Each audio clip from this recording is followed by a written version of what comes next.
siyang Rodrigo Roa Duterte.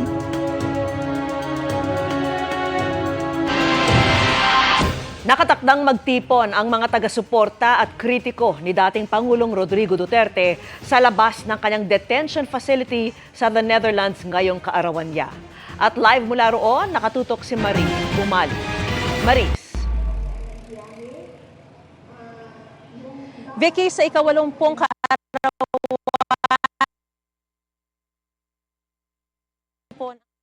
dito sa The Hague. Ang pagtitipon na gaya nito nakikita ninyo sa aking likuran, sa harap mismo ito ng detention facility para ipagdiwang ang kanyang buhay at mamayan.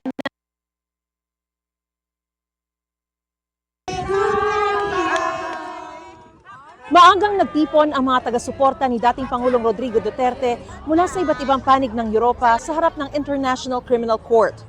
Mula ICC, nag-solidarity walk sila patungo sa Scheveningen Prison para rito magdaos ng picnic at programa. Mayroon pa akong mga kakanin, may puto, may tawag nito, dinuguan at may coffee. Nag-import talaga ako. Dumalo sa pagtitipon sina Senador Robin Padilla at Attorney Harry Roque.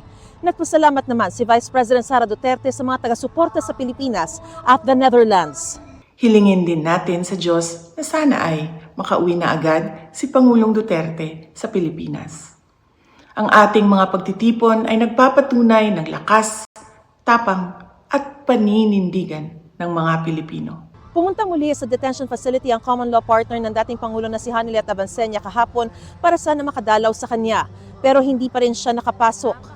Birthday wish ng anak na si Kitty sa ama, hindi pa malinaw kung bakit hindi agad makapasok ang mga kaanak sa loob ng kulungan. Vicky, mamayang hapon ay ilulunsad ang Duterte Panagutin Europe Network para hilingin o ipanawagan ng hustisya sa lahat ng mga biktima ng war on drugs sa ilalim ng Administrasyon Duterte. Sa mga sandaling ito ay dumating na si Vice President Sara Duterte at siya ay nagbibigay ng kanyang talumpati sa harap ng mga taga-suporta ni dating Pangulong Rodrigo Duterte. At yan ang pinakasariwang balita mula pa rin dito sa The Hague, Netherlands. Balik sa iyo, Vicky. Maraming salamat sa iyo, Maris Umali.